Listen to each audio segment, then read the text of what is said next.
Yeah. Man, forget this job, dog. Yeah.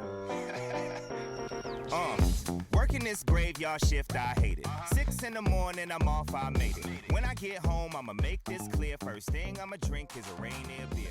I ain't no lush, shut up. Hello, it's Adam Morrison. When it comes to top-tier contracting, my go-to choice is McGillivray Environmental. I know a thing or two about excellence, and that's exactly what you'll find with Kip McGillivray and his team. They're not just any contractor, they're the best in Spokane and North Idaho. From start to finish, they ensure your project is completed with the highest quality results. With years of experience and expertise, they handle it all. New construction, meticulous repairs, asphalt paving for residential and commercial properties, excavation, and even environmental remediation. So why wait? Reach out to Kip McGillivray Environmental today by calling 208-556-6384 for your free estimate. Don't forget to mention my name, Adam Morrison, and experience the difference McGillivray Environmental brings to the table. Again, that's 208-556-6384, McGillivray Environmental. My number one choice for all my contracting needs. The podcast intro song is Get Up by Jinx Universe. Listen to his music on Spotify and follow him on social media at I am Jinx Universe.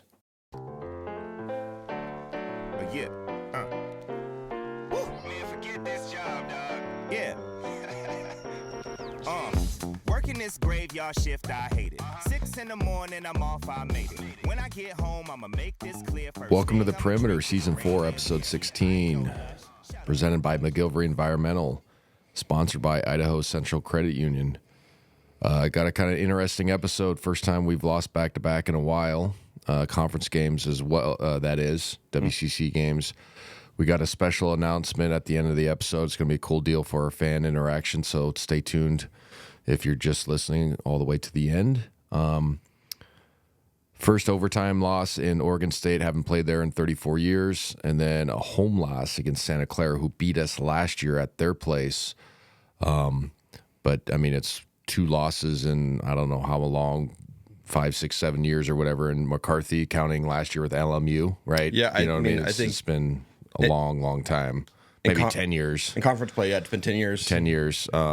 So it's been an interesting week. We're out of the top 25, which doesn't surprise me. Obviously, 2 losses against, quad 2, quad 1 win, type teams. So it's not like terrible, but, losing at home is one that stings. I think the road loss makes more sense just because it was a, road game. We have never played there, things of that nature. So I'll get into that.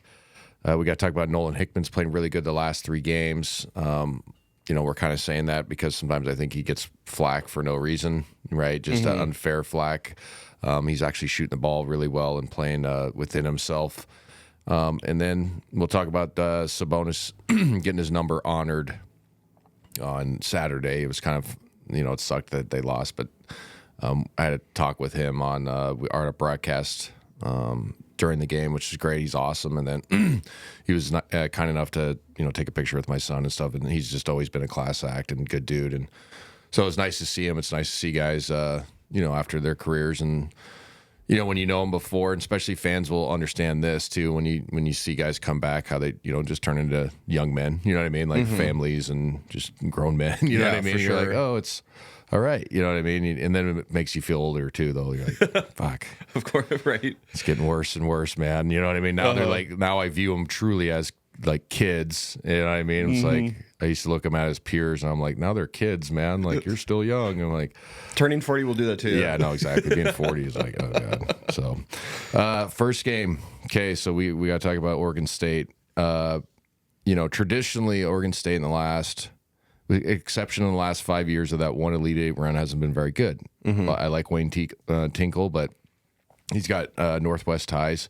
Went to Ferris High School, coached at U of M for a while, Montana. So kind of a Spokane guy. His daughter Ellie played at Gonzaga Women's, and they were successful. Married to Jeremy Jones, who used to play there. Oh, yeah. Right. So like they're Northwest Spokane people. You know what I mean? And so love Wayne's awesome, and he extended his kind of coaching career with that Elite Eight run, and then last year they weren't very good, but got killed in the transfer portal. Like they had 2 of their best players leave, leading scorers, all that stuff. from the previous year. But he's done an excellent job of rebooting through the transfer portal. And they're going into that game, they're 14-5, and they were like 72 or something in the net. So it was like, okay, this is a chance to be a quad one win if we win on the road. And to start the game, they had the lefty Kings, and his last name's Kings with a Z, which is kind of interesting. It's kind of cool, you know what I mean? Like, you don't see that very often. No. You know, during the scouting report, because I sit through the scouts, you know, the last scout of the pregame on the road, right? So, like, the team always eats a certain amount of time before the game. It's a set time, and then you eat, and then they turn on the scout, and whoever's got the scout for the game, they go over it one more time. So it's like personnel, a little bit of their actions, but you kind of do that at shoot around. So I see like the plan on what is supposed to happen defensively on some of these guys. And to start the game on Kings, he was a 47% 3-point shooter, which is really good on volume. Not like he's shooting not a ton, but it's enough to go, you know, minimum. You know, when they always have like minimum qualifiers, like minimum of 50 attempts. You know what I mean? Like, okay, he's in that category. He got literally 3 wide ass open jumpers to start that game. They started 5 for 5. It's been an issue for us in the last couple months, and it's wavered each way, but whether we start really bad or we have a bad start to a second half, like not a complete start each way. And my point is, like, I'm not expecting us to come out like gangbusters all the time, because I think that's unfair to, you know, human nature and younger players and all that stuff. But like, not executing a game plan on one of their best perimeter scorers was really disappointing. Like I said, he had 3 like wide ass open threes, and of course he makes them at home, and that building hasn't been sold out. I think it was since 2017 or something, they said, you know what I mean? Like a non-Civil War game, right? The Civil War is always Oregon State, you know what I mean? That's always sold out, but a non-Civil War game, they're like, hasn't been sold out in 7-8 years. So like, excited. Your players are going to make those shots. And so, you know, they start 5 for 5, and that's where I think there's been some real concern and some legitimate criticism from local, you know, from fans, and then, you know, Fewy and the staff, is we can't come out in these games and be cool. And like I said, if we came out with fire and we were rotating and that guy hit 3 with hands in his face, I wouldn't be having this conversation, because I don't like to be like, well, you should have done this, even if you know, sometimes guys make shots. These were like strip wide opens is what I'm saying. And so the lack of discipline game plan wise is what's concerning, you know, from an analyst perspective, because it just doesn't, it's not conducive to being successful long term, you know, with this crew. Now, is it correctable? Absolutely. And it's simple. Like, you know, you need to be wide-eyed and bushy-tailed to start the game. You know what I mean? But was really concerning. Now, later in that first half, credit to our guys to climb back into the basketball game, but it's not an offensive thing, right? We're scoring enough points, and this is combining the Santa Clara, you know, analysis I'm going to bring in, but we're scoring enough points to win these games. So most of my criticism are going to be defensively.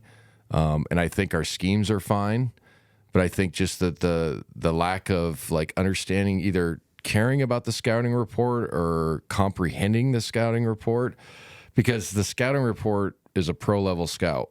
And I watch them, like I said, they're no different than when I played, except they're probably a little more analytical, which is good, right? And so they kind of delve into, okay, if a guy goes left, he shoots at 24%, and if he goes right, he shoots at 52%. Which way should you send him left? You know what I mean? Like, they didn't have that, but you could also see on tape, like, he's not as good going left. You know what I'm saying? So, like, ours were the same. Yeah. And it's similar in the pros. You know, they show you 4 or 5 clips, and a lot of times, you know, they just give you a DVD and you watch it yourself. If it's like a back-to-back, you know how much time, or you have a quick shoot-around.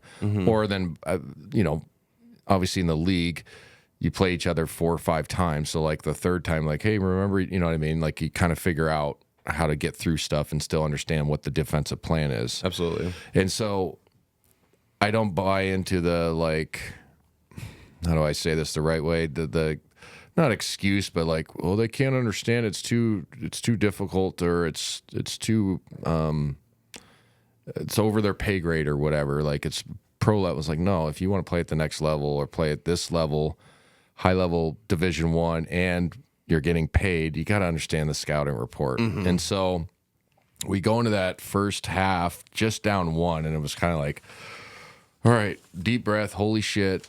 I feel like the Gonzaga's done that a lot this year. They make a shot at the very end of the half to kind of either close a gap or go up 1. Yeah. And it's always like kind of gives you a sigh of relief, but like but not playing good. But not playing good. It's like false. It's like false. So false.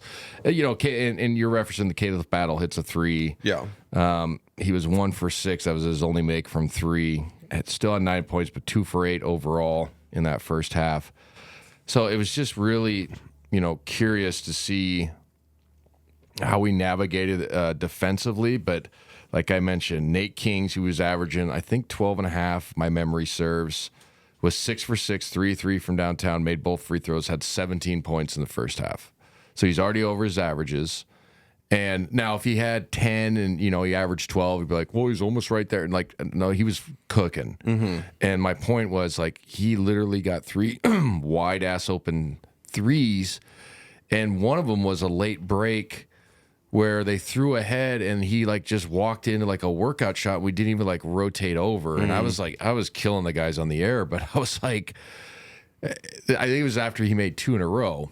And it's like, shit, man, like at some point as a player, and I tell this to my girls teams that I coach, like if a girl has hit 3 in your face and you don't have your feet on the 3-point line, like defensively, don't look at me like I should draw something up for you defensively. Like you got to adjust, right? You know what I'm saying? Like I don't know what to tell you. So like be a player and adjust. And if you get backdoored, I won't probably chew you out because I get what you're trying to do, right? And so that's where I kind of was just like, how do we not know this guy's on fire?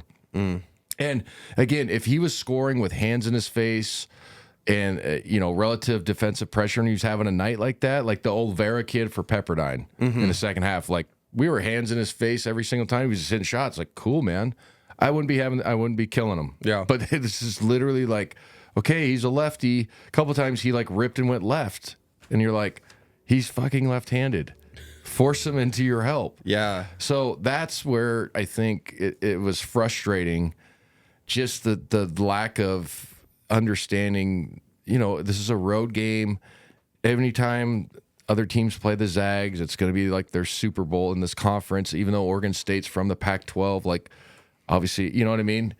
It's the first time it's sold out in 10 years or whatever, 7 years. Like, that should tell you, like, be ready to go. And that's where was really frustrated just with the effort. Now, again, we pulled ourselves back into it, but it's a defensive thing. They were 16 for 27. That's just under 60%.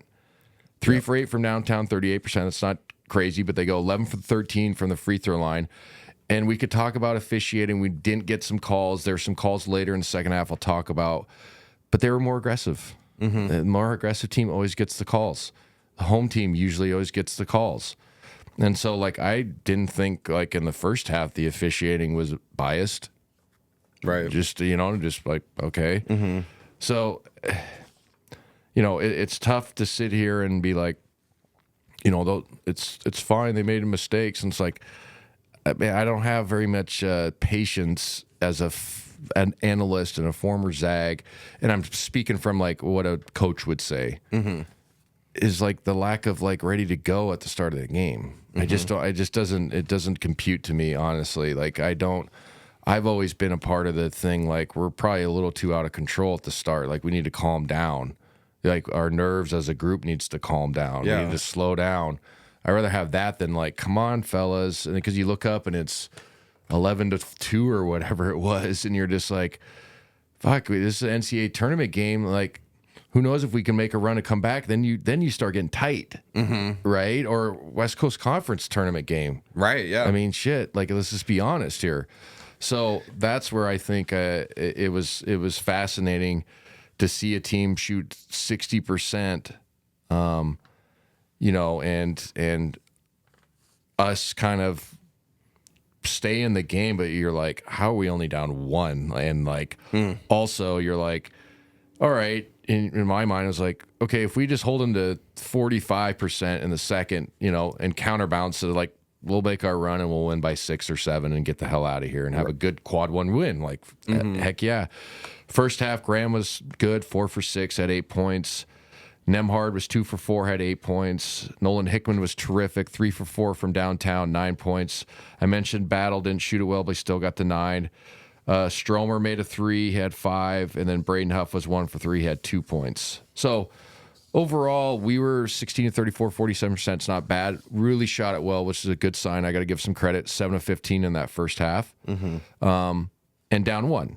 Yeah. So you come into the second half and you figure, okay, can we, get separation? And as the game progressed, I got to give it to Oregon State. Like, their inside present guys were terrific. I really like the Ratai is his name. He was 7 of 13, had 19 points going into overtime.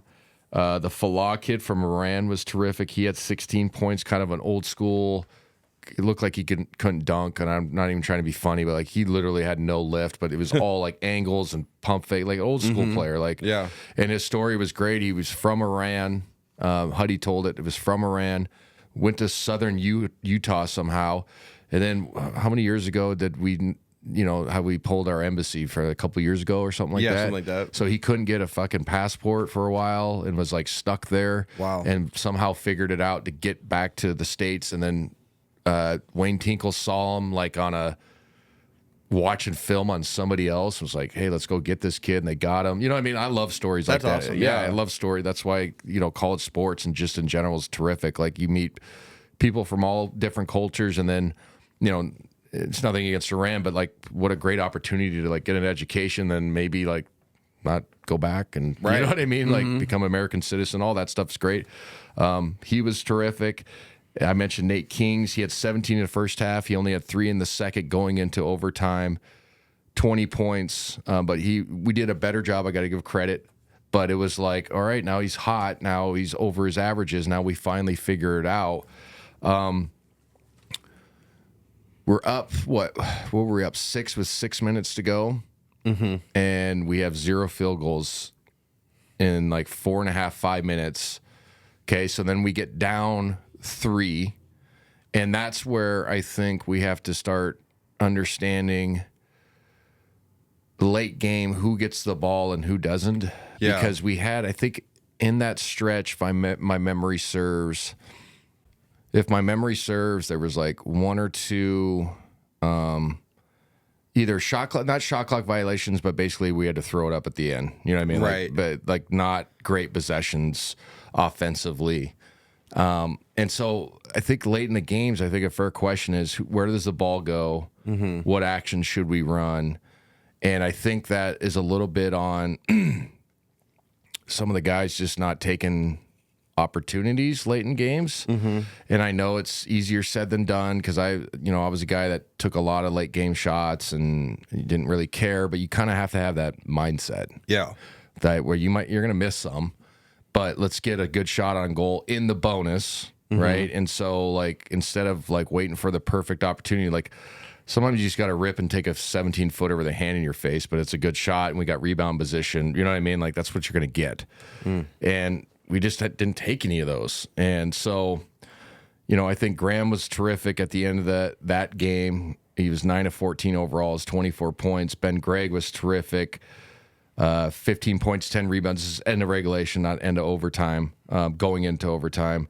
Nemhard didn't shoot it well in the second half, but had 13 and 10 at the end of regulation. Hickman had 11 points at the end of regulation. Caleb Battle had 13, but was 4 of 12, 1 for 7 from downtown, so did not have a great, game in essence. Braden Huff, 1 for 6, only had 2 points, so he was really struggling. And then Ajayi had 0. 3 rebounds, played 14 minutes. And then Stromer had the same. He had the first half as 5. So my point is, like, where's the ball going to go late in games when we need a bucket? And we've been lucky as a crew or as a fan base is that we've had, Drew Timme was definitely a candidate. You just threw it to him, and he played off of him, and he showed that a million times. Before that, you take your pick with the Corey, that crew. You had a million guys with Jalen. You know what I'm saying? You had a million guys, and then Rui and fucking BC. You know what I mean? So, not that these guys aren't high level, but I just want to see somebody like, okay, at the end of games, like we're throwing it to Nemhard, and we're running high ball screen, and if they go under Ryan, just shoot the fucking thing. Yeah. And if it throw it over the goal, like who cares? You know what I mean? Like we need to have this mentality, or you get to your 15-foot little fadeaway, or you hit the short, then you make your read, and you hit the short roll, and then we play off of that. So Ryan should be running, basically taking. Well, he is already taking point, but like he should be the one with the ball. I'm proposing the options of it. Yeah. So is it Ryan, or do we throw it directly into the post? But you have the threat of the double team, which we're decent passing out of it. But then you're kind of saying to yourself, okay, they're going to get doubled, so you're going to have a swing, and so whoever is the last swing, is that the guy you want taking your shot, right? Gotcha, and in theory, it's a good shot, but sometimes late in games, you kind of want it to your horses. So I don't know. My vote would be for Nemhard, right, to get high ball screen action with Graham or Braden because they're so good in the short roll, and then the second option is throwing it inside. But it was really frustrating down that last 6 minutes. We go scoreless, and I got to give credit to Ben Gregg. We're down, I think, we're down 4 or whatever, and he gets the rebound after a miss, gets the offensive rebound, kicks it out, then relocates to the corner, hits a 3. We're down 1. We foul again. They make both, so we're down 3, and it's like, okay, we got one last play, about 8 seconds left, and they run like a dribble drive with like a hammer screen. That was supposed to go to Caleb Battle, which makes sense, but it's false action going towards the rim. Yeah. And then you're trying to run like a hammer flare at the top, and it's a unique play. And Ryan got kind of caught in the air, and he was supposed to throw to Caleb, and I thought the Oregon State did an excellent job of getting over the top, and Graham had to like stab it out of the air, and he took it, and I was like, oh shit, this is probably not going to be very good. And it went in. Yeah. And it's a terrific 3. Actually, if you look at his number, he's like 8 for 17 from 3 this year. And I always like on the air, I like make fun of it because it doesn't look clean. But I'm like, I got to stop. He's like 45, almost 50%. You know what I mean? And so huge 3, beautiful play by him. Like the biggest 3 of his Gonzaga career, one of the biggest shots of the season, right, to put us into overtime. So you're like, okay, get to overtime. We're plus 11 on the glass. They're still shooting. They shot 54.5 in the second half, previous overtime, and then 57 overall. And you're like, holy shit, like we might still win this game when we couldn't guard a dead dog, right? Yeah. And so you're like, okay, let's figure this out. We get into overtime, and this is where I'll talk about the officiating. I referenced it earlier. The first offensive foul that Graham got start of overtime where he did the spin and they called a hook. First glance, I think you could call it. I just don't like calling it in that juncture. But then you go, okay, he's got 4. And at that point, it's 4.5 minutes, 4 minutes left in the game. You leave your guy in. Like, okay. So I didn't agree with the call, but whatever. Him and Falah, EK and Falah were battling each other, and the refs were kind of letting it go. But then, the eyeballs are, on everything, the spotlight. And then probably 2 possessions later, his last foul where he's straight up against Falah, and I think Falah kind of just jumped into him. That 5th was bad. And that one really changed the complexion of the game because obviously our inside presence was terrific. He ended up having 26 points, 9 of 14. But he takes away our low post presence, and foul pressure guy inside. And so we had to put in Braden, who didn't play a great game at all. He ended up having 4 points, 2 of 7, played 11 minutes, counting overtime. But they put him in, for Graham, and that Levicius, I think is his name. Levicius, kid from Latvia, was 0 for the game. And the first play, Braden goes on defense. He goes right by him and lays it up for his only basket of the game in overtime. Yeah. So I was like, okay, that doesn't help the cause. But he's been terrific all year. But it was a tough, difficult spot to be in. But like I said, you got to be in stance and fucking, you know what I mean, tackle the guy, don't let him lay it up, type of deal. So that was a tough situation in overtime. 1 field goal make and just 4 free throws for 6 points. They go 14-6 in overtime, win by 8. Really kind of took it to us. I have to give credit to their guards. I thought Kings, we did a better job in the second half, but he goes 20 points to 6 and 9. The Minor kid, DeMarco Minor, the little point guard, was terrific at 15 on 7 of 10, but he made so many like tough 14 to 18 footers with hands in his face. The whole game was completely under control.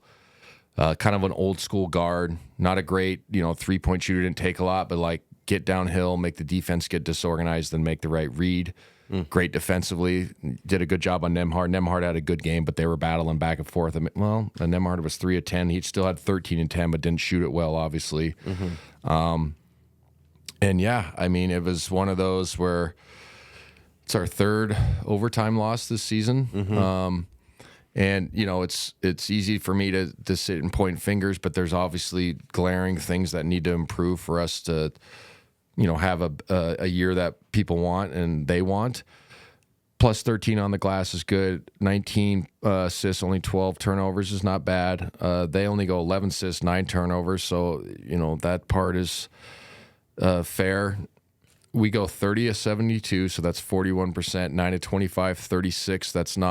Doesn't sound great from 3, but it's not awful. Because if you go effective field goal, 3 points for every make, so you're getting 27 points on 25 field goal attempts. You know what I mean? Yeah. So basically a point and change, a minute change per shot. That's how you kind of look at it. But here's the stat of the night. They go 31 of 53. That's almost 58.5, 59% from the field, which is a crazy number for us. It is. They go 6 of 14 from 3, 42%. I've always said 40 is the thing, so they don't take a lot of threes. They get us +9 on the free throw line. So they shot 37, made 29. We shot 25, made 20. But like I mentioned, beside those weird ones down the stretch, I didn't think it was like awful. They were the more aggressive team and at home. But here's the stat. So they go 31 of 53. We go 30 of 72. We have 19 more field goal attempts, plus 13 on the glass, and shoot it a decent percent and don't win the game. They go, what I'm saying? And then they have 59% from the field. So, as we roll into the Santa Clara, analysis, it ain't the offense. No. And like I referenced, who's going to down the stretch, we'll figure that out. I think some of that's just mentality on some of the guys, just like, all right, okay, I'm going to take this shot. And, I'll never be an analyst that'll come up and hammer guys for taking difficult shots towards the end of the game, unless it's like a bad shot. But if you have to take like a 15-footer with a hand in your face late in the shot clock, that's what you get. I'm never going to be like, you need to make those. Never. But fuck, we can't guard nobody right now. Like in the last 2 games, honestly. No, you can't. So, the first Oregon State loss that, I'm talking about on this episode, 59% is not good, not going to get it done. And so, obviously, an interesting loss. Like we said, we haven't played them in 34 years. Not familiar. Okay, let's get back home and see what we do against Santa Clara. And coming in, like Santa Clara just lost to LMU, and they were still top 80 in the net. The Perimeter will be right back after a word from our sponsor. Sound good? Thank you again.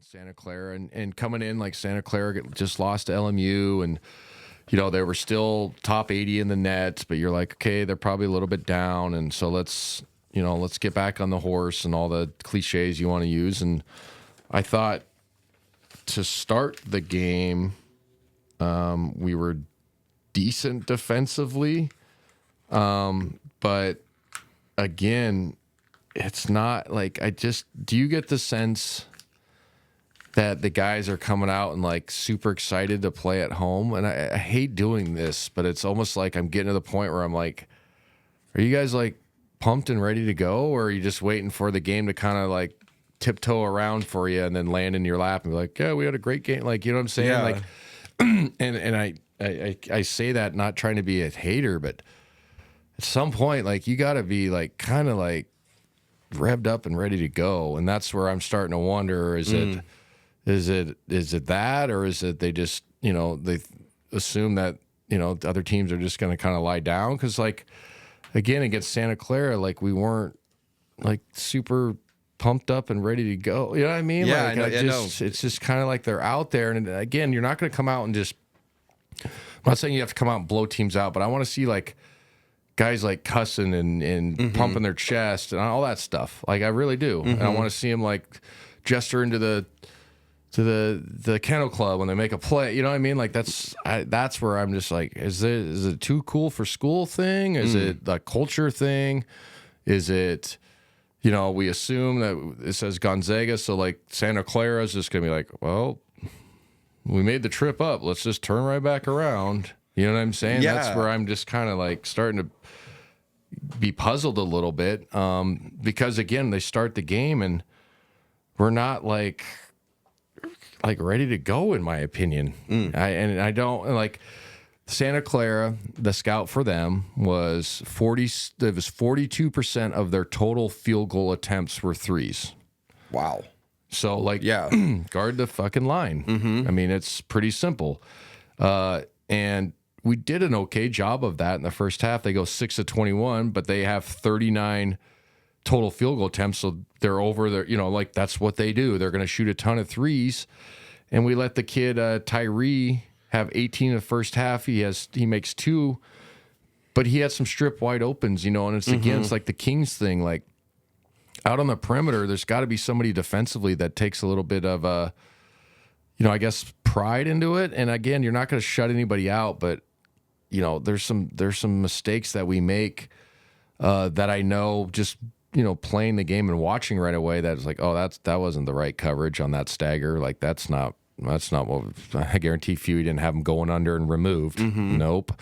And they're doing some of those, and it's just like, I don't know, man. So a little bit, it's frustrating in a sense that,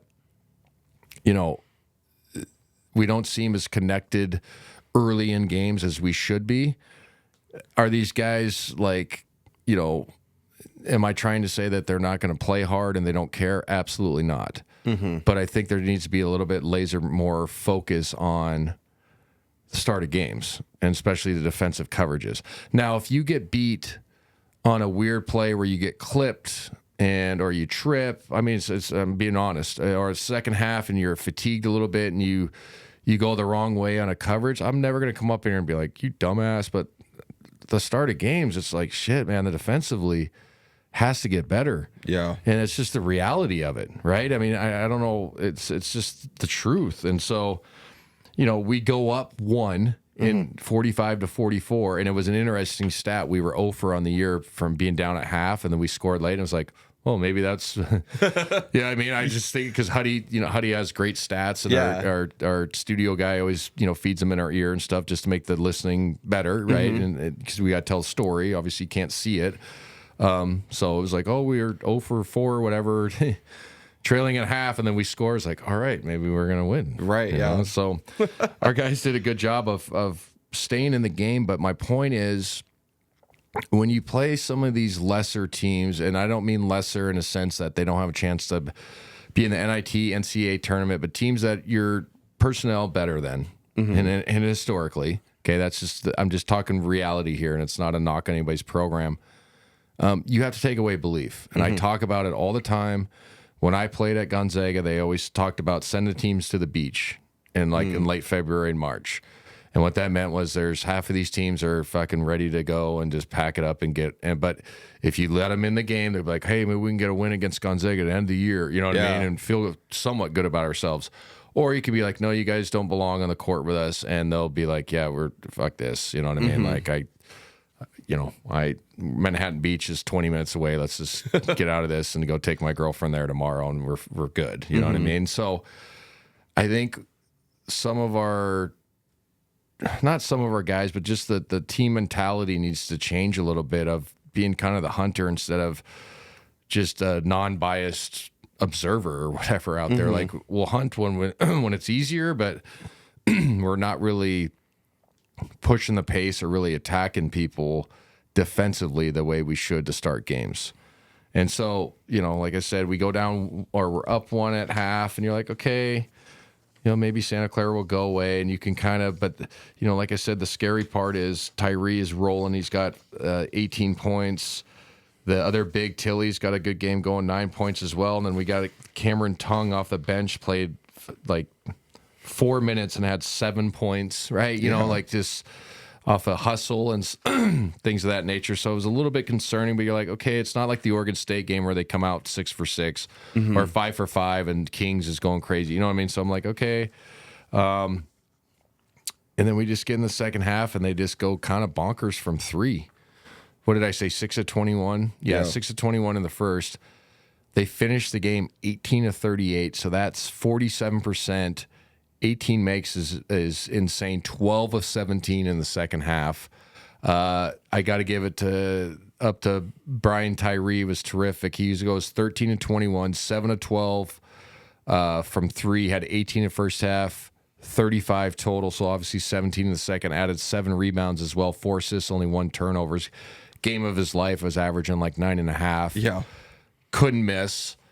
But again, we were late on some of the coverages when he caught it in the second half. Right. And that's where I'm getting to be a little bit frustrated, just as I'm thinking as a coach. And if I'm sitting there and I'm viewing the staff, like, hey, man, like, when you tag the roller and they want to swing it to this guy, like, barely tag the roller and let him throw it to the shitty kid inside rolling to the rim and Graham go beat it up. Right.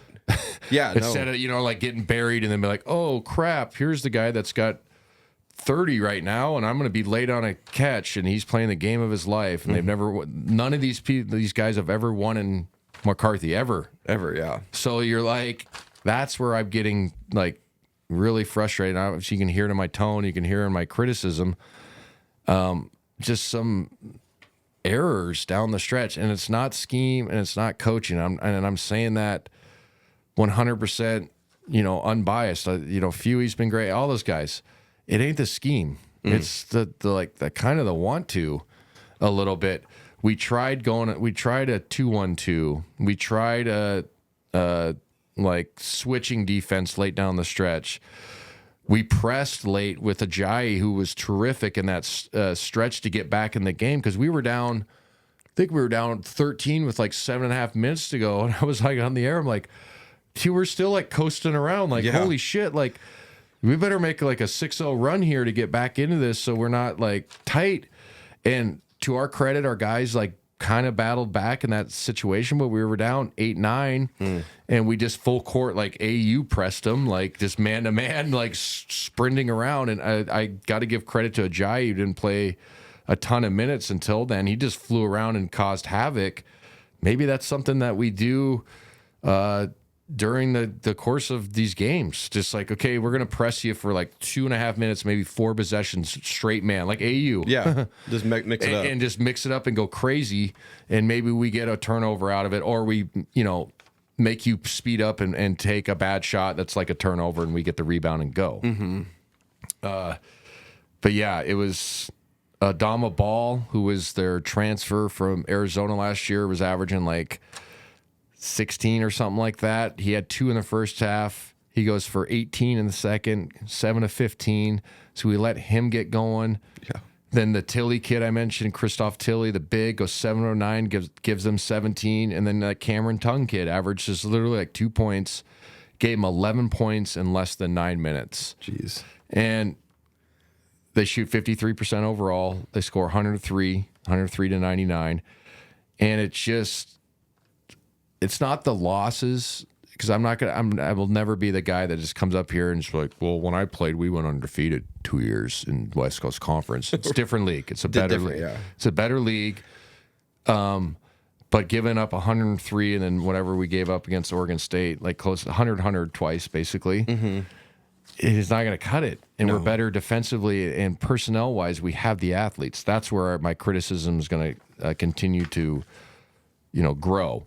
Now, in the last couple seasons, we have to be fair. Have we had lulls? Yes, we have. Yes. And has it turned around and we've made 9 straight Sweet 16s? Yes, we have. So is it abandoned ship time? No, not even close.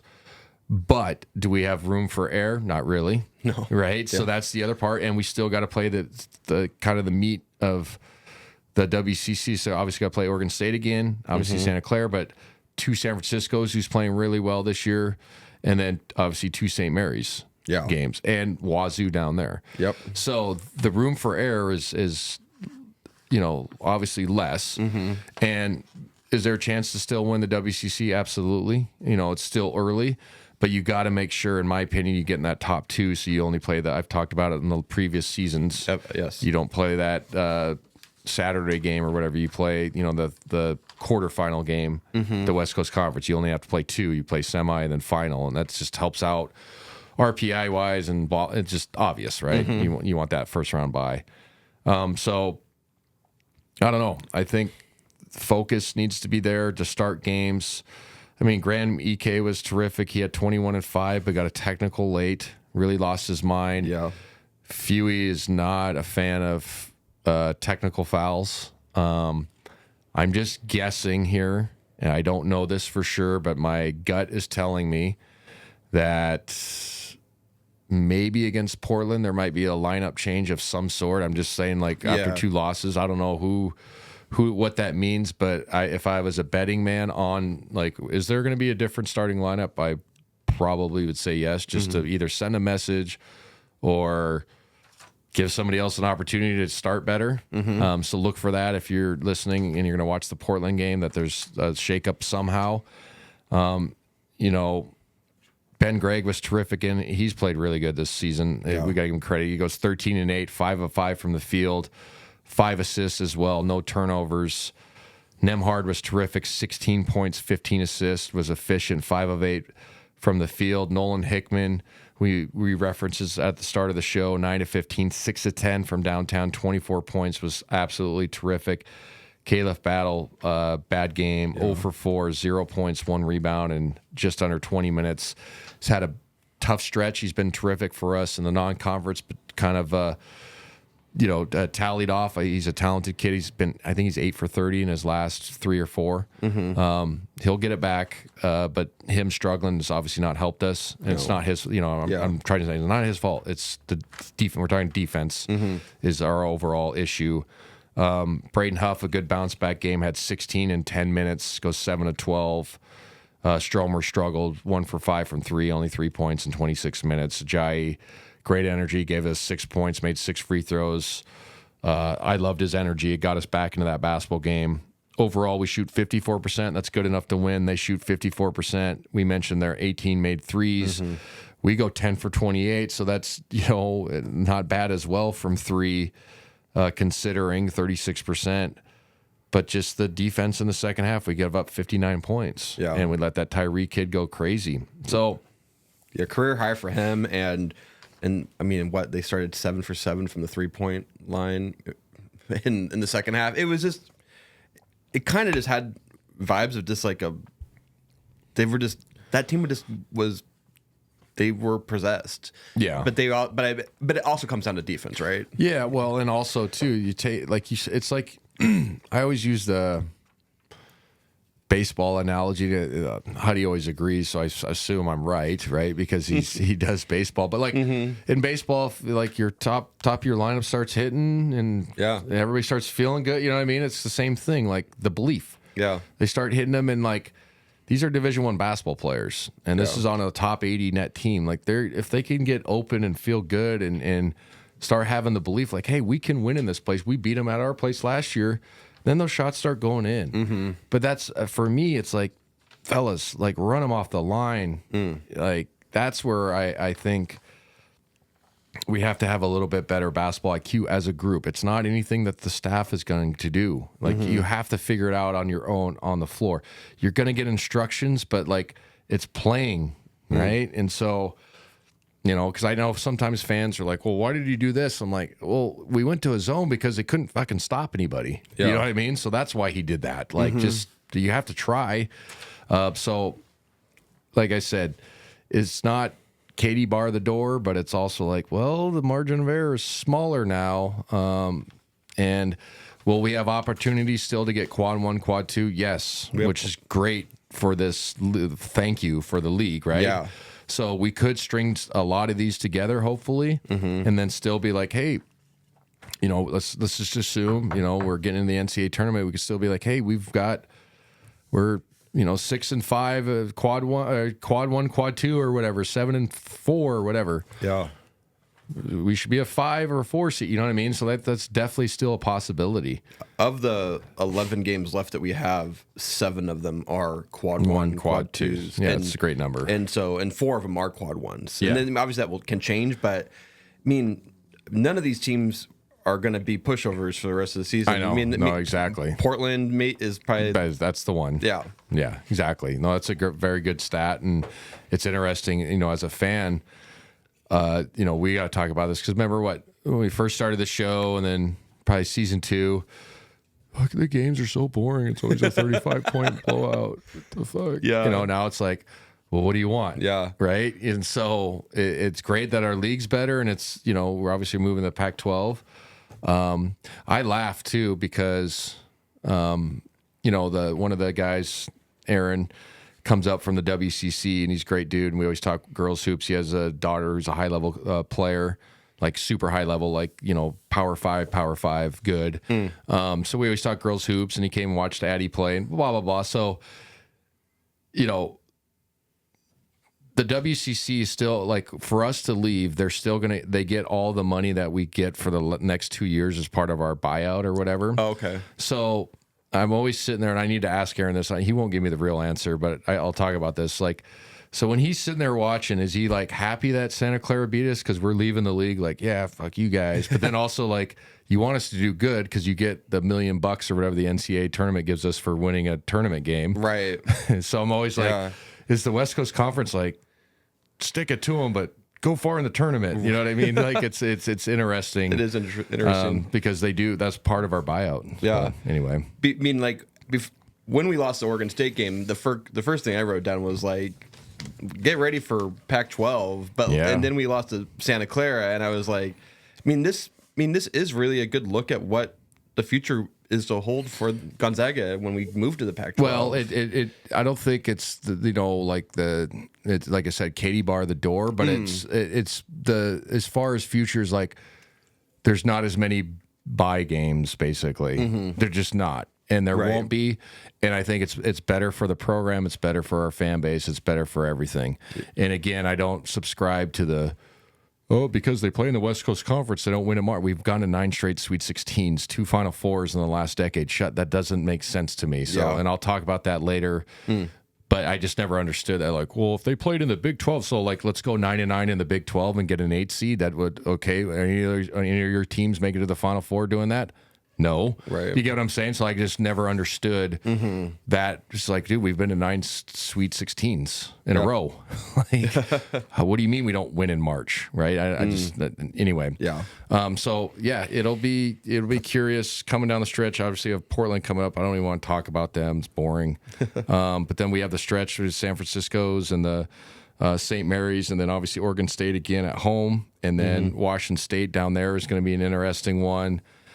So yeah, it's like I said, it's not, oh my God, because last year we were 15-5 and everybody told us we weren't going to make the tournament and we suck and this is the end of the deal and our guys figured it out. We've always had a lull in the last 2 seasons. Yes. And I think this just might be one of them. It might be a wake-up call. You have bad stretches, but it's on the defensive end. I think that's easier to fix if you can't score. Yeah. So, hey, figure it out on the defensive end. You're still really good players. You're great athletes. You have a great staff. You're all guys that have an opportunity, you know, I'm not just saying play in the NBA, but play somewhere else. Yeah. You got to show it on the defensive end, too. And I think they understand that. It's not a lack of not caring. I think it's a lack of, I guess, focus or, I guess, gravitas to start a game. And so, like, when I launch this criticism, it's not where I think the guys are like shitty attitude guys. It's, hey, man, you just need to be a little bit more focused. Right. And I think Fewey's probably going to get to the point where, okay, we're far enough along in this meat of the season. I'm just going to play whoever's ready to go. Yeah. I don't give a shit about keeping people happy. And not that he does that. You have to do it a little bit. And with people, when I say that, I have to say it the right way because it's not a player-ran organization, not even close, but also like people transfer and then AU programs. So there's a game you have to play a little bit. Yeah. It's how it is at every program. If you're stubborn ass as a coach, like you won't get guys. So like you have to play the game a little bit. But I think he's just gonna be like, well, hey man, we've had a sample size. We've played 21 games now. Where we 14-6, something like that. Yeah. You know what I mean? So it's like he's just gonna play who we're gonna play and who's gonna be ready to go at the time. The guy mentioned Nolan Hickman the last 3 games, 21 against Washington State was terrific, 5 of 8 from 3. Oregon State had 11 points, 3 of 8 from 3, and then 24 against Santa Clara. So overall in those 3 games, 56 points, 20 of 34, overall 58, and then 14 of 26, 53% from 3. So got to give him his credit. Yeah. He's playing terrific basketball. Happy for him. He needs to continue it. It's his senior year. He's a great kid, quiet kid, doesn't say much. I've had a few interactions with him. Nice kid. I think he gets a little more flack than what's fair. So the reason why, and I'm glad you put those stats in, when he's playing good, let's remind people. Definitely. You know what I mean? He's playing well, good basketball. He's shooting the ball well. He's taking care of it. Last thing on this episode, last point before we get into the situation that we have at the end of the episode about a giveaway is Sabonis's number get honored, which I think is terrific. Yeah. My favorite Zag, I've said it. The Perimeter will be right back after a word from our sponsor.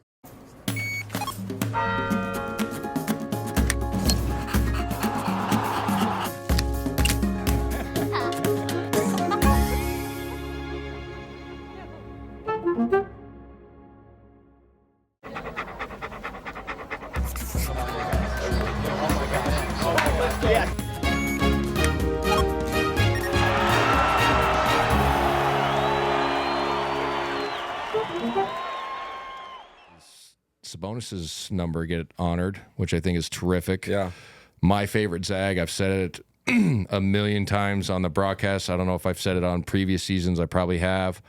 I did, and I told him that on air. I was like, I'm not just saying this because you're sitting next to me. Like when I was a GA, I came back, when I was done playing hoops. I was like, well, maybe I should just go get my degree. And thank God the university allowed me to. And it's like, it's a good thing to have, and then a pride thing. It's like, okay, let's go finish your degree. So I went back and did that, and then I GA'd for a year, and that was his freshman year. And actually, I remember, and he told this I forgot about this. He told this when we were on air doing our interview. It was great. We had like 5 minutes with him. When he came on his visit, Tommy invited me down because he came in a weird time, like in July, because it was a European, you know what I mean? So like his schedule was different. And so he had me like go walk with Domus and his brother. And we walked along the Spokane River down by Gonzaga where the old gazebo used to be, and now it's a soccer field, and just talking about the program and stuff like that.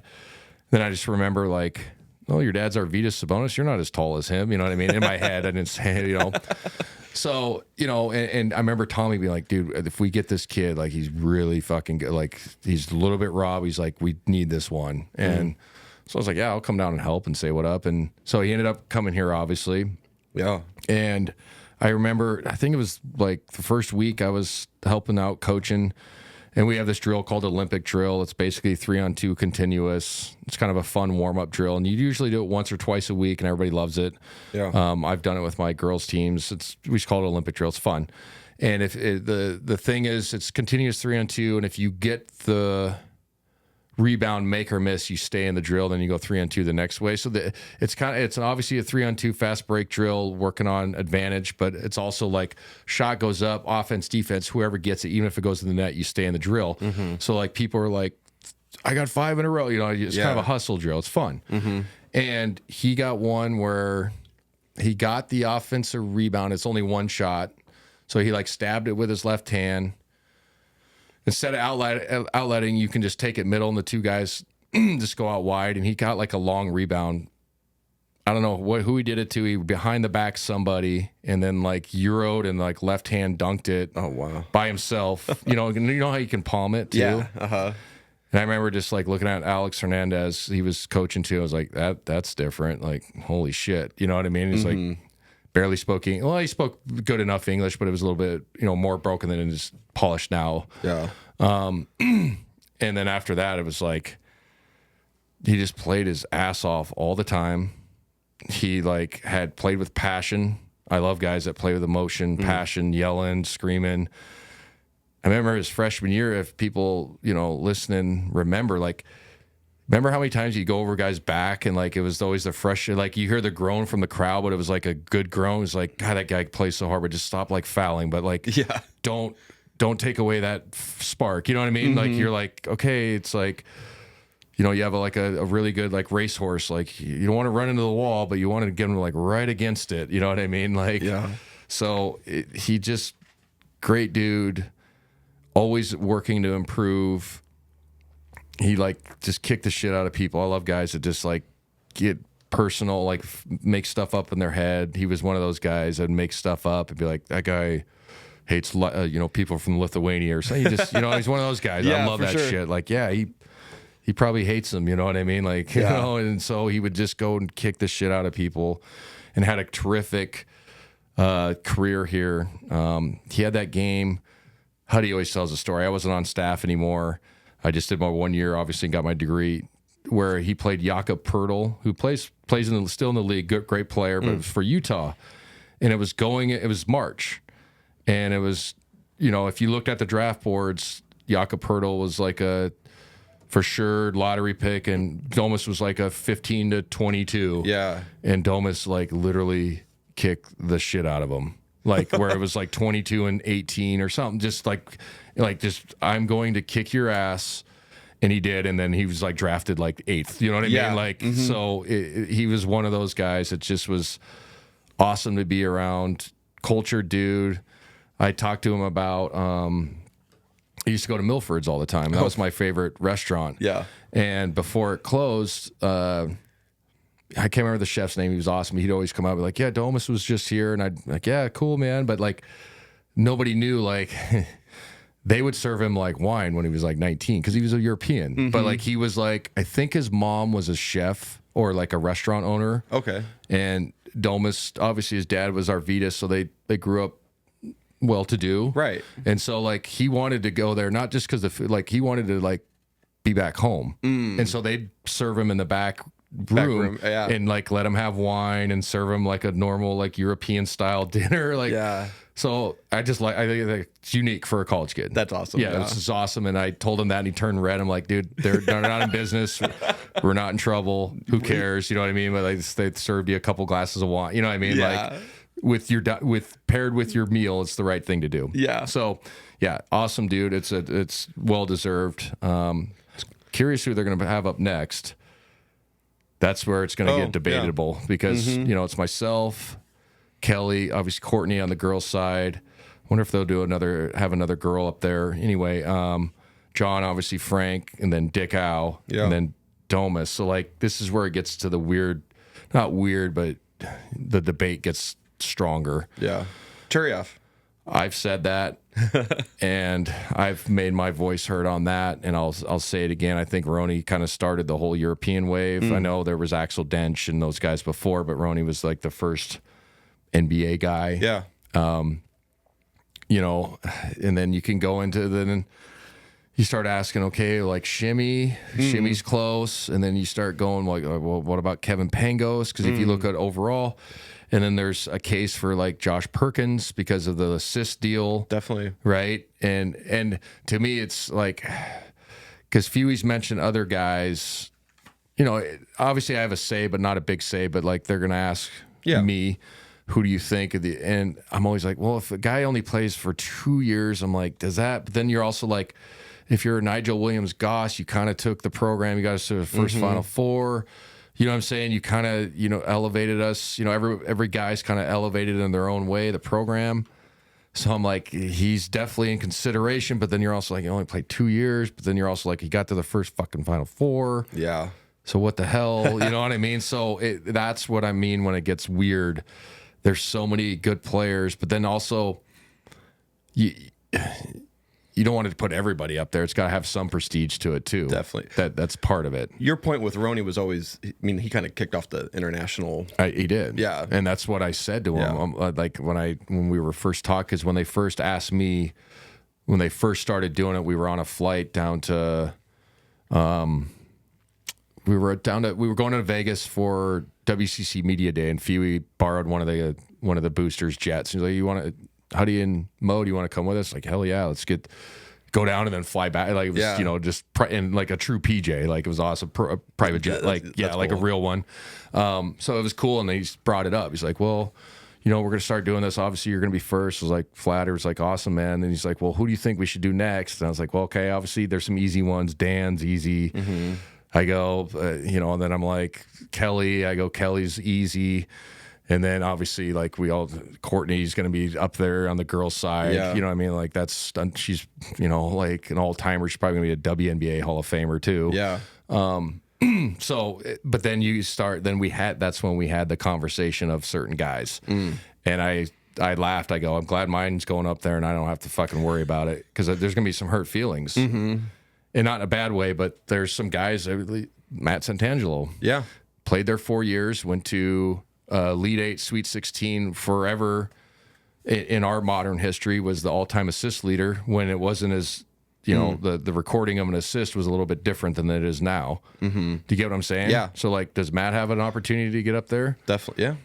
Right? So that's a good point. Right? And so, like, you start going, and where I'm like, man, I'm glad I'm not making these decisions. Honestly, I'm like, thank God, you know, just on, you know, that spectrum that I'm just up there and I don't have to sit there and get my feelings hurt or something. You know what I mean? Yeah. And here's my say, and you know, if anybody gets pissed, like, I didn't make the decision, man. I just, you know, like, I said my piece and who I think should and is deserving and who I think is a great player, but I don't know, you know what I mean? And so it'll be curious, but obviously Domus, terrific career, terrific player. Like I said, the conversation was awesome. He loves this place. He comes back every summer, usually. He came back this summer and did a couple workouts with the guys, which I think is awesome. It's part of our DNA as a program. And then, like, what a treat if you're Graham and Braden and Mike and Ben Gregg, like, okay, this is what an NBA big looks like. Yeah. And watch them work. And then, you know, you guys think, like, and I'm talking from my own experience, you think you're pretty good, and then you go play some of these guys, you're like, fuck, I got to get better. Yeah. You know what I mean? But it's nice when you get a taste of it in the summer. Like, oh, so this is what a pro looks like. And then it is true, and Domus would say this, all the pros would say, Kelly would say the same thing. When you come back after you played a year or two in the league, you're like, this is like slow motion. You know what I mean? Like, you feel, you know, you're obviously confident, but you're like, fuck, man, like, I wasn't even in shape when I was in college. You know what I mean? And you're like, holy shit, this is like slow motion. So when you come back, you're like, the hell was how come I didn't dominate earlier? You know, and Totally. So it's just a different deal. And it's cool seeing Domus just do so great in the NBA. He's averaging killing. 14.2 rebounds per game. Yeah. He's first in the league. He's averaging 6 assists, 20 points a game. Like, he's just... He just had 28 rebounds in a game. Oh my gosh. Yeah, I'm like, dude, every time I look at the ticker, it's always like 19 and 21 rebounds and 9 assists. You're like, Jesus, dude. But yeah, 28 against Boston. 28 rebounds, 23 points. I mean, what do you call that? It's like is that called something? No, it's having just, 2020. Yeah, well, yeah, 20. Yeah, right, a 2020 game. Yeah. 30 might have been obviously rare air for modern. I mean, Wilt's probably got like 10, 15 of them or something crazy. You know what I mean? Like, the numbers are always skewed with the older ones. But yeah, I mean, he's obviously a terrific player. But what's great about him is he's not a great leaper. It's good enough. He's not like, he's mobile enough, but it's not like, oh my God. And then when he first came out, he couldn't really shoot. And he like made it, or when he first got to Gonzaga, and he made it an emphasis to where he can make an 18 to 19 footer, and then obviously an NBA 3 occasionally. To where I can make that shot to where a defense at least has to recognize me on the floor, so then our rotations offensively won't be skewed because I'm a liability. Now, what I try to tell younger guys, you know, that are kind of his size, watch when he catches in the short roll. That's what he's really good at, where it's 1-2 dribbles and he goes against, it's basically one-on-one in the league at that point. High pick and roll, you should hit short roll. If the help comes, you spray it to the corner or whatever, 3. And then, or you take your 1-2 dribbles and shoot. It's it. You got 24 seconds. He's really good at that. And what he's really good at, that is like in a genetic thing, is palming the basketball. I don't think people realize how much of an advantage it is to be able to palm the basketball where you can move it around. Only certain guys can do it. It's not, everybody assumes like I could palm a ball, but I couldn't do it like live action. Whenever you go to the combine or workouts, they always measure your hand and they ask you to palm a ball. It's such an advantage. Jordan could do it. Kobe couldn't. Do you get what I'm saying? Yeah. Like there's only a certain amount of guys that can palm and move it around. Watch Domas, and he can palm it, and he always goes one hand opposite the block, and then he gets that hook off, and it's technically not an offensive foul. But he was so good at it at Gonzaga. So like, he has some innate, physical attributes, but he's also like 90% of a self-made player. Hard work, working on his game. Obviously, he had good pedigree. I asked the story, and he confirmed it. His dad didn't want him to play NCAA basketball. So that was another special part about his story at Gonzaga, is he kind of bucked what his dad wanted him to do, because he had a good year wherever he was playing professionally. And he was up for another contract, even though he was 18, 19. But that's a real, like, where it wasn't like life-changing money, but real money for over there. And, you know, if you play well then you get on a EuroLeague team, and then you can go to the draft or Then you whatever. go to the draft, yeah, you know what I'm saying? So, like, that path is just as viable. And he just really liked the program. He liked the city. He loved the culture. And he kind of, like, it wasn't like, you need to play it, but his dad was probably like, I wouldn't do that. And to give context to it, like, kind of the older generation of European basketball players kind of view NCAA basketball as like inferior, and like the style is not as good. It's like when I played in Europe, they were like, oh, the NCAA tournament, we like only watching that, but it's weird basketball, it's 30-second clock and the rules, you know, and they're kind of right. It's different. It's a little bit different than halves. They're like, why is there halves and not quarters? And another thing I agree with, like, let's go to quarters where they're only anyway. So like my point is, like, Arvydas probably had that mindset, like, you know, we've had Europeans go over there and they get lost, you know, in the shuffle, and then they come back and you missed your opportunity to get a big contract and be part of whatever. So it's cool that he dealt with that and played through that and continued to, you know, do what but he said after he got here, Arvydas was like, okay, you made the right decision. Good job. And then I've told this story on our broadcast, and I don't know if I've told it on previous season. I guess sitting by his dad was like the worst thing ever. And when I say that is because when you come over, it's like going to like a high school, you know, band with like Quincy Jones or something. He knows that it's not complete dog shit, but he knows that every move, whatever the people doing or producing the show, is not the right one. But he also doesn't want to be an asshole and say it the whole time, but he can't help it because he's so talented. It was the same thing with Arvydas. They said, like, you'd sit by and be like, why did that guy, every play, he'd be like, why did he do this? Why did he do that? But you're like, he's a savant basketball wise, and he's probably right, but it's also like, okay, man, we get it.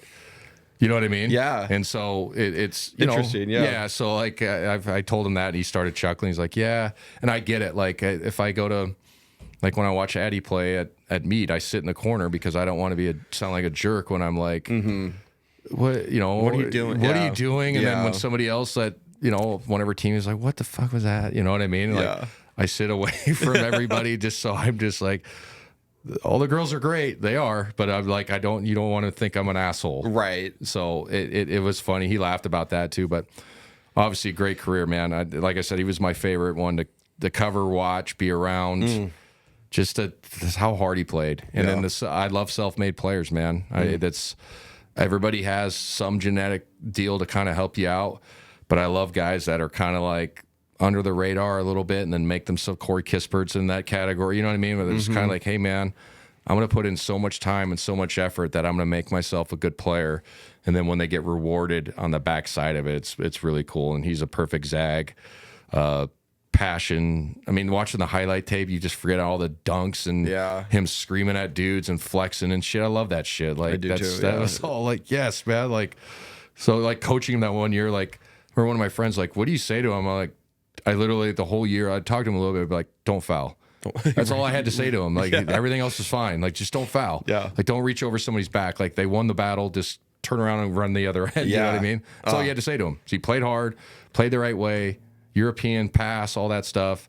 And then he made shit up in his head. I love guys that make shit up in their head. Like this guy's anti-European or whatever. Like, yes, he is. So. All right, let's talk about our giveaway. So we have 2 tickets for the Zags at home, LMU on February 6th. Thank you to McGillivray Environmental for providing this. Can you tell us how to enter that? Yeah, so what we're asking people to do is I have a link. You can find it in the description on YouTube, on Spotify, on our Instagram page. And all you got to do is enter your phone number, your name, and your email. And we're going to start sending out text alerts when shows come out, and we'll pick one winner to win 2 tickets to see LMU. It's kind of a revenge game from last year when they beat us at home, and I would really just want to give people a chance to go see Gonzaga play. Yeah, I think it's awesome. Thank you again to McGillivray Environmental. It's an opportunity, and then the text alerts are great for to remind people about the show, and I think it's a win-win. It's like a no-lose situation that would enter your name, and we won't spam you either. I'm not gonna be like sending you a bunch of texts. Listen to the show, damn it. I'm just gonna send you an alert about when the show comes out, and maybe send you some emails about other things that are happening with the show. Awesome. And when we come back and all this stuff. It's just a great way to just have a extra way to communicate with our listeners. Perfect. Again, thank you to McGillivray Environmental for that opportunity for us to give back to the fans. Thank you for Idaho Central Credit Union for being a sponsor of the show. See you next week. Awesome. Working this graveyard shift, I hate it. 6 in the morning, I'm off, I made it. When I get home, I'ma make this clear. First thing I'ma drink is a Rainier beer. I ain't no lush, shut up, hush. This is how I zone out. I'ma take this check, put it on me. I'm a much better boss than an employee. Just cause you got time, don't waste time. It's about time, feel the sunshine. You got time, but don't waste time. It's go time.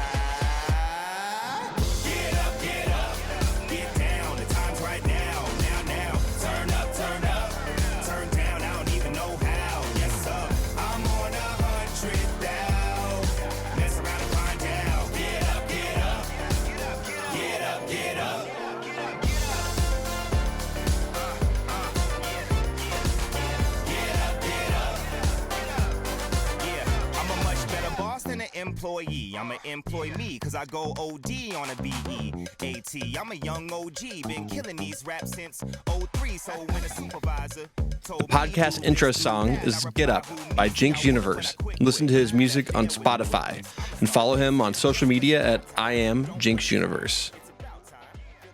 Produced locally in Spokane, Washington at Spocast.